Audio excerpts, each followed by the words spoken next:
approach. Right. If you have a relationship that you can buy and sell it. Right. And there are obviously the other websites where you can. Okay. Well, I'll just for. She wants the coffee. Thanks, Cecil. Well, I guess we'll do just like a general. I'll use it for a story, but I also will use it for I do a tech show on the weekends. Sure. So and maybe for the newscast. So I'll do the whole gamut, including an explanation of what Bitcoin is. So I'll just go through all of the different questions. Okay. First, explain to if an average Joe asks you to explain Bitcoin, what would be the easiest way to explain it to them? Sure. I mean, Bitcoin is digital money.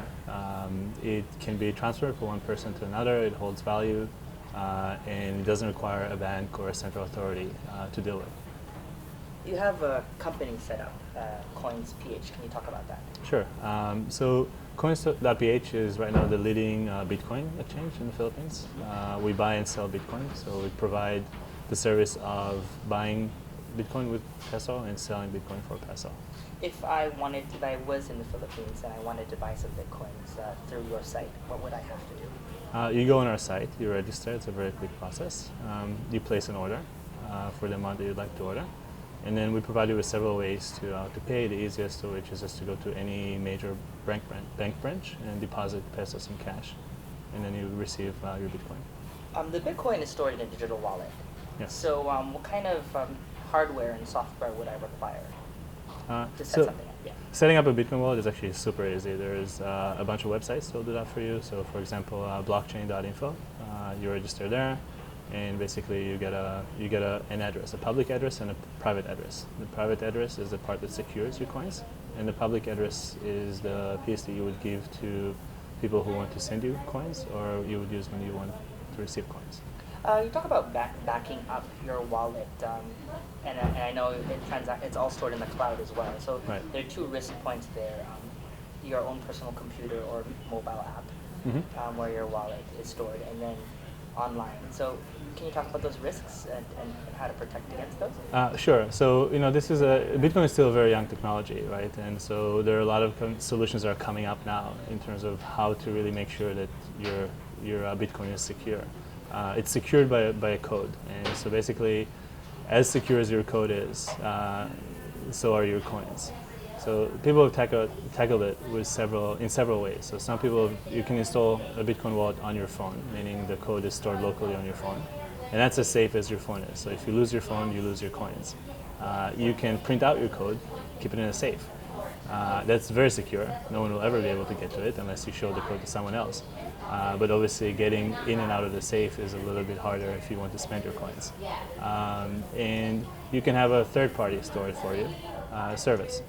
And that is as secure as the service is. So if the service defaults, obviously you're at risk there. It's actually very similar to real money in that sense, where you can store your money at a bank and you're as safe as the bank is. Right? You can store it in your wallet. Your wallet may get stolen. That's a risk. Right. You can keep it at home in a safe, and it's as safe as the safe at home. Are there redundancies? Can I store my info on my mobile app but have a printout somewhere? Is that Yes, absolutely. right? Yeah. And In fact, that's what I do personally. So. right. Well, I guess it's decentralized. That's just one thing that they talk about Bitcoin being. Yeah. So there is no central bank. Correct. And so there is no regulation. What are your thoughts on that? And is that a cause for concern?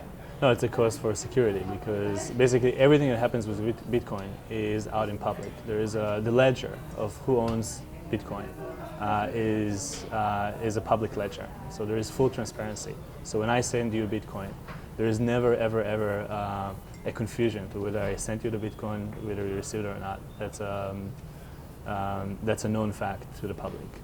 Right. Can you talk about also, I guess you don't have the bank fees. You can send money from anywhere in the world. Are there hidden costs with that?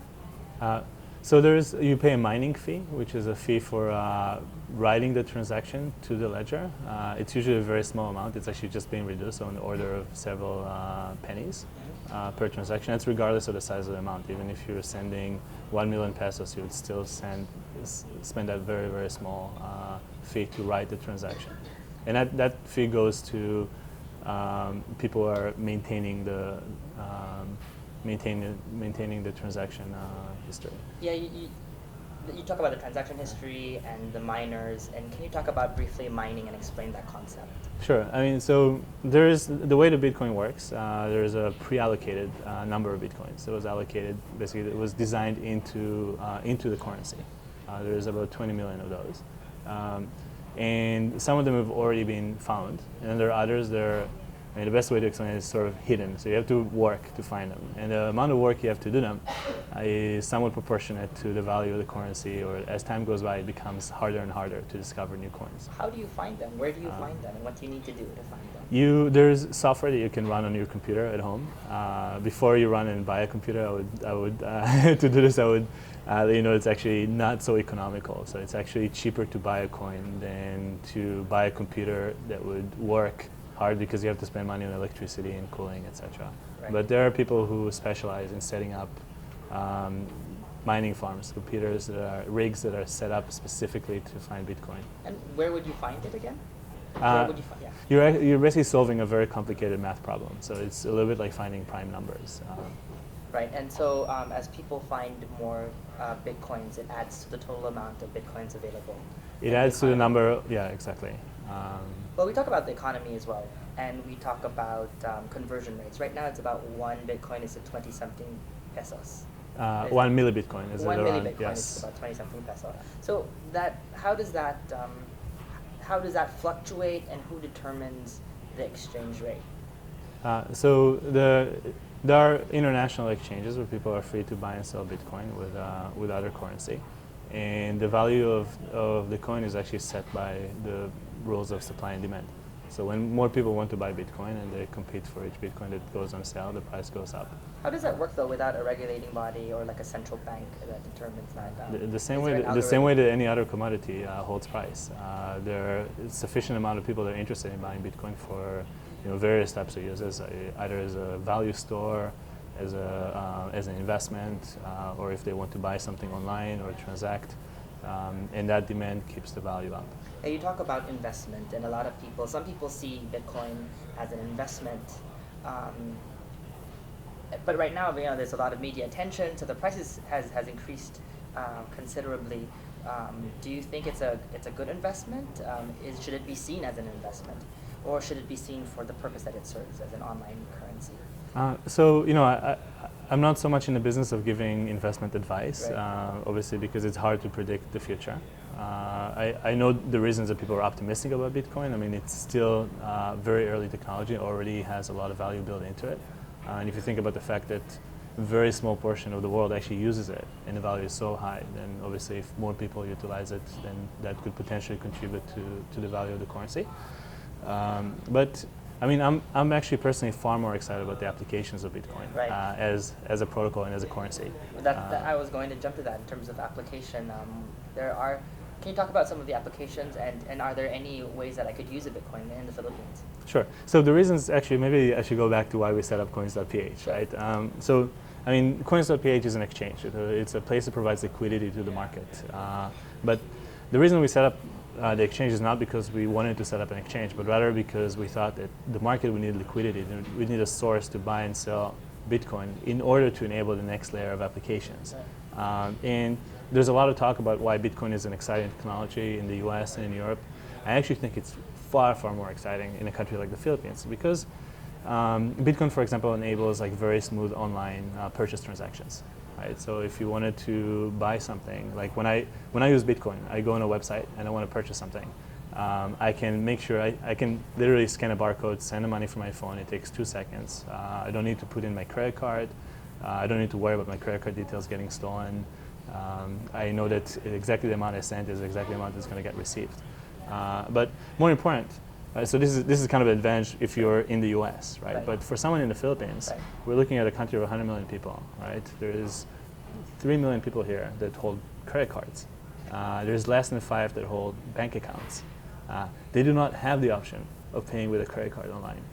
So they're blocked out of an entire part of the economy. And Bitcoin actually can help bridge that gap. So that's just one example when you're looking at a country with millions of unbanked, Right. in a situation where that part of the population is never going to become banked, because it's just not financially sustainable for a traditional bank to cater to them. If somebody is making 6,000 or 8,000 pesos a month, their savings rate is too small to justify opening an account, servicing them. The minute that customer works in the bank is already losing money. But because Bitcoin is centralized, they can download a client for free, the same way they download Facebook, right? They can start transacting, and now they become actually a bankable person. So that is the part that we're excited about. As we see the future of Bitcoin and Bitcoin technologies, it actually has the potential of impacting millions and millions of people. I agree with. I see the point because especially earlier in the PayPal is probably the closest that we can compare to have some sort of currency to make online transactions, Right. especially remotely from the Philippines. Right. What other? But even PayPal is only accessible Right. if you are have if a you're credit within card. within Right. their kind of like Right. frame. So you'd say that Bitcoin is more accessible. Yeah, Bitcoin is accessible to anyone today. You can go on our site, you can purchase 100 pesos worth of Bitcoin, Right. that little, right? Right. And go and spend it anywhere in the world that Right. accept Bitcoins. So that's regardless of whatever the exchange rate is. Even if right now, because of the hype, exchange rate is a little bit higher, that shouldn't affect your purchasing power. No, you'd be purchasing at the current exchange rate, Right. and you'd be spending at the current At exchange the rate. current exchange rate. Okay.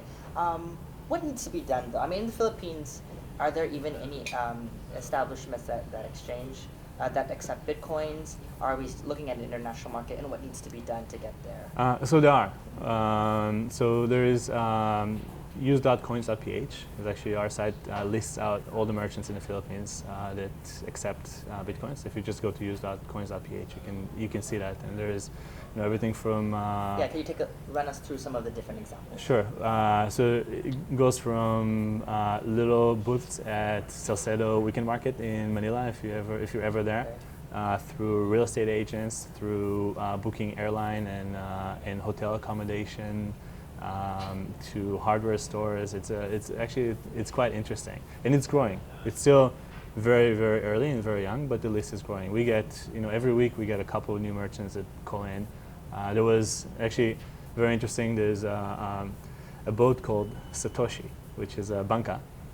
It was a banca that was built as a result of Bitcoin donations that were raised to help some of the victims of Typhoon Yolanda. So it's entering in all sorts of different places. Yeah, you talk about donations, and I know we spoke about your hackathon. Yeah. Can you talk about your hackathon? What are some of the exciting applications that were built over the weekend in relation to Bitcoin? Sure. So we had a very simple goal with the hackathon, actually two goals. One was to get developers and engineers and creative people kind of excited and acquainted with Bitcoin technology and how to use it and build applications around it. And the second one was to build cool applications that actually had positive impact on the world using Bitcoin. So to do that, actually we set a bounty. So there was a price. We ended up giving out 1 Bitcoin. And that Bitcoin actually the bounty pool was a public Bitcoin address, so anybody could go and actually send Bitcoin to that address to kind of encourage the developers to build more stuff. The winning team built an application that allows any charity to raise money using Bitcoin just by using their Twitter address. So you can send Bitcoin to their Twitter address. They aggregate the donations and then they deliver that to the organization. The second place was a crowdfunding website, and that allows actually university students who need help to raise scholarship to raise that using Bitcoin, so anybody can send them. So it looks like a trend that Bitcoin is also a great way to accept donations. Would there be any specific advantage of using Bitcoin to accept donations versus credit card, PayPal, or a bank? Sure. I mean, the immediate one that I can point out is when you do it with a credit card, you pay 3%. With Bitcoin, no transaction fees, right? So that's the first one. The second one is it's immediate. So as soon as somebody sends it to you, you get it. And it doesn't require any setup. So if you want to accept credit cards, you have to open up a merchant account. That means you have to have a registered organization. You have to go to the bank. And I've set up bank accounts in the Philippines. It takes weeks and weeks and weeks and weeks. And Bitcoin is immediate. You can go right now, by the end of this interview, Take 20 seconds, you'll have an address, and people can immediately send you value. What is your identity? So you have, do you use, is it basically username based, or a username based and a string of numbers? For a wallet? For a wallet. It's an address. It's basically a string of characters, Right. and you can have as many wallets as you want. So So, but that also means, and it's a feature. It can be a good thing or a bad thing depending on how you look at it. But one feature of Bitcoin is that everything is anonymous, Right. to a certain extent. Yeah. Are there fears about using it for money laundering? They say it's purchasing of illegal things like drugs, Right. and what can be done if there's no regulation. So let's talk about Bitcoin and cash for a second. That's the interesting part, right? I mean, Bitcoin is anonymous and transparent. So the wallet address is not directly associated with a person, right? Unless you can make that association. Right. But every single transaction from that wallet is recorded publicly. So when I send you a Bitcoin and you send it to someone else and you send it to someone else, we know the entire history of where the currency has went. Right. You will never be able to hide it. And when I convert it to cash, will my identity be revealed that way? Well, that's one way to reveal your identity, definitely. So there are actually multiple ways where your identity can be revealed. It's much harder to stay anonymous. It's the same as when you sign on to the internet. I mean, Right. theoretically you're anonymous, right? But actually there's so many things, services and other things that you do, activities you do that actually expose your identity. Cash, on the other hand, actually is anonymous and not transparent. So it's much easier to actually hide what's happening with cash and much harder to trace. So I think the U.S. government found that out when they took down Silk Road last year. Right. At first they were really worried because they're like, oh, all these transactions are happening, we don't know what's going on, it's an anonymous currency. But then they figure out, oh, wait a second, we have all these records. And then they went one by one and they traced back and actually found the people that were dealing, because the entire transaction log is there. So if you think about anything from tax to to money laundering to any type of illicit use of the currency, it's actually far more dangerous to use Bitcoin than to use cash. In terms of, so when I sign up, just to clarify, when I sign up, do I need to provide identification when I did make that deposit? And does that information get stored and associated with my account when I purchase, for example, from Right. Transaction So what we do actually is, if you're purchasing a small amount, Right. like if you were to come in and purchase 500 or 1,000 pesos, we make that very, very seamless. So it's very easy to do. But you're still making a deposit at the bank, Right. So that's traceable. If you're purchasing a larger amount, we actually make you go through an identification process. We validate your government ID to make sure that we know who we're dealing with. And that's exactly to prevent, prevent people from using the system in a malicious way. Right. How about exchanging money if I would like to convert them back to cash? The same. You will go on our site. We give you an address. You send the Bitcoin to that address.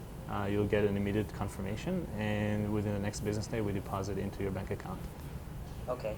So that way I would have to again give some sort of identification. You'd be able to trace. Exactly. Is that always how it is in terms of the Bitcoin system? I mean, those two ends, buying and cashing the currency.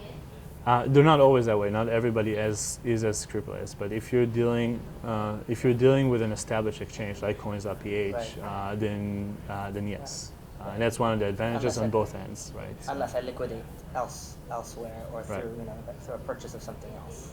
exactly. Right. Okay. Well, what needs to be done? I mean, have you tried to take a look at the future? Of course, this is something you've invested in, so Right. it's something that you believe in. But in terms of the market, are there challenges that you're facing right now? Yeah, we're very early on. So I was in the internet. I was a user of the internet before it was a commercial product, right? When it was still an academic network, and this kind of reminds me of those days. I mean, it's the technology is still nascent. The security of wallets still has to be worked out. But the difference is it's actually it's evolving much faster because of kind of the world that we live in today and how fast information exchanges and all these smart engineers are figuring out how to solve problems. I mean, in the Philippines, Bitcoin, we talk about Bitcoin, but it's still very, very, very small number of people that actually transact. And one of the things is obviously having more merchants who accept Bitcoin. So that when I buy Bitcoin, there's more places that I can go to spend it. As a merchant, it would be best to go through a company like you, though, to help set me up? we would love to help you, and we will. But I think one of the beautiful things about Bitcoin being an open protocol is you're open to accept Bitcoin in any way that you want to. You talked about open protocol, and I know that because it's open, the code behind it is open source. People can develop for it. But but what is the extent of it being open and people being able? What can people do with the code? Is it just using that to develop their own applications? Yeah, so you can build applications on top of Bitcoin. Right. Yes. And in terms of the exchanges, I wanted to go into. I don't know if you want to comment on Mt. Gox and what happened, but of course, people who are curious about Bitcoin, that would really be something that would scare them off about their digital currency. They don't have depositor insurance, so they could lose their investment. So, can you talk about this? Sure. I mean, very briefly. So what happened with Mt. Gox is, they were actually very. They were negligent with their, with their handling of both their software and actually their finances. Something that people don't mention as much, but they gave out they gave out more coins than they had, and more importantly, they gave it to the wrong people, right? So people were withdrawing more coins than they were supposed to be withdrawing. So imagine going to an ATM and instead of getting 1,000 pesos, getting 10,000 pesos at a time. Right. So obviously, when you do that as as any form of a bank, you're going to go bankrupt very quickly. Right. So there are two issues. One is that their software was broken, and the second one is that their accounting practices were broken because they should have caught on to the fact that their balances are not matching way earlier.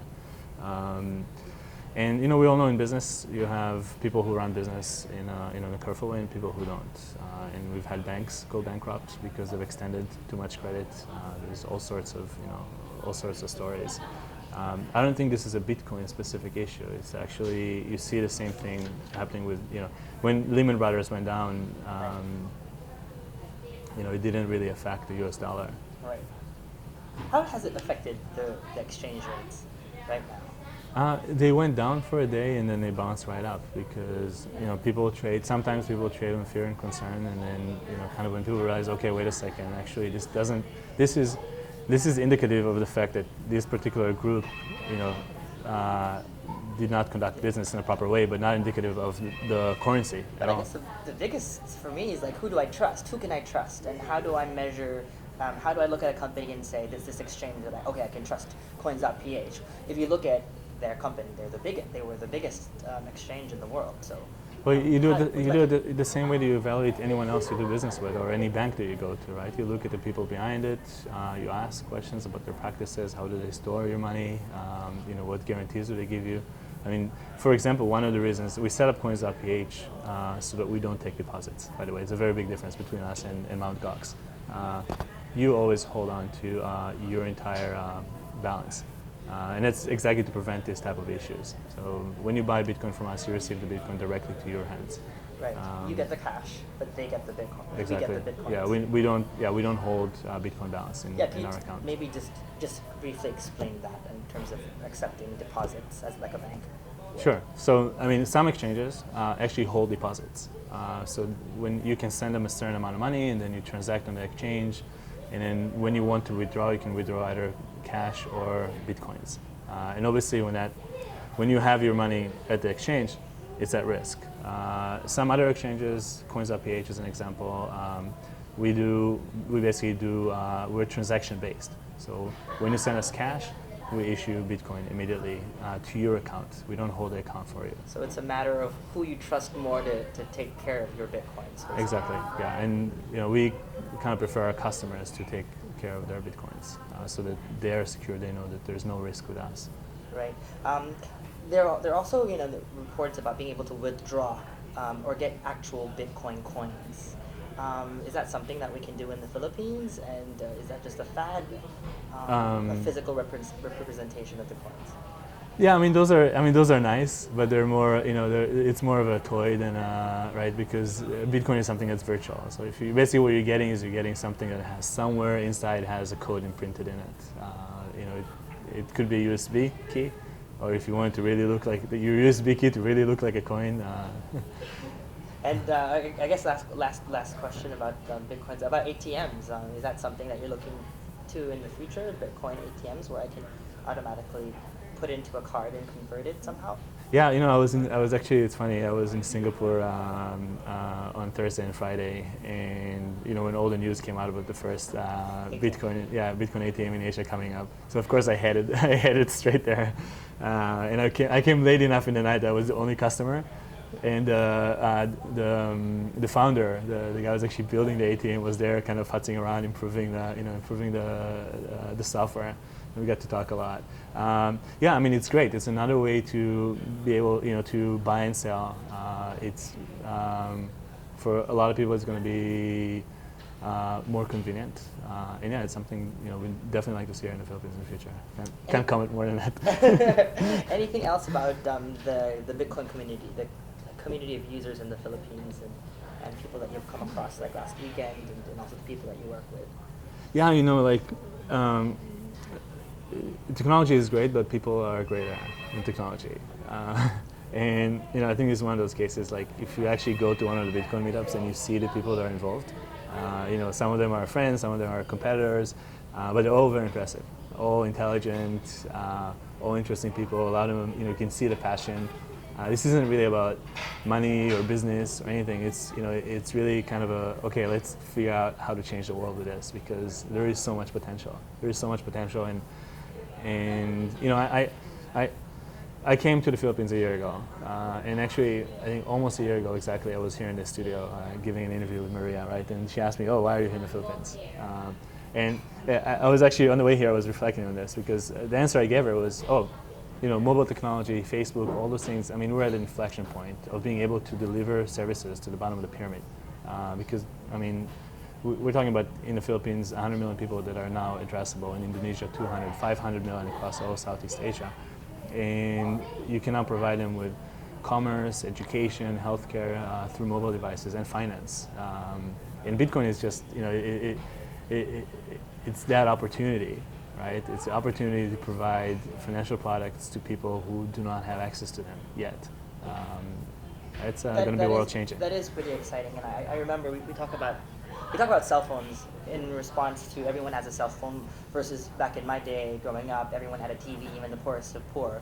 But people saw it as a need. And you take a look at smartphones as a need, but it's also a tool, right, which everyone can use.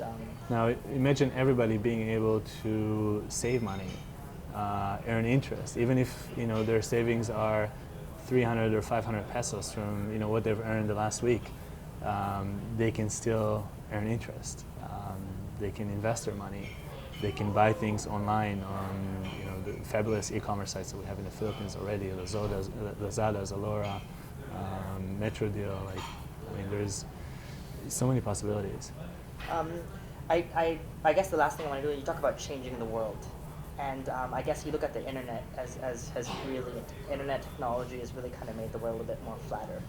Everything has brought people together, has made everything accessible, and I guess I remember back in the day I used to do podcasting, and people wanted to send me money, but that was pre-PayPal, so there was really no way for me to accept money from people who wanted to help out with my show. But that so much has changed since, and in terms of changing the landscape, you really feel that Bitcoin is something that has really flattened the world and made us just like we're in the U.S. I think it is going to flatten the world. Or maybe that doesn't sound so great. It's going to, but it's going to make things smoother. Things that today have a lot of friction, and I think that is going to significantly improve people's lives. Yeah. The world is much smaller now. It is, yeah. I mean, it's incredible. Have you used Bitcoin before? No, I didn't. Okay, so after this, I'll give you I'll show a 20-second of how easy it is, and it's gonna blow your mind. I mean, and we're developing it. We're on camera. Well, we can do it for. This can be up, yeah. So you want to turn it off? I trust you guys. Yeah, but- it's okay. It's fine.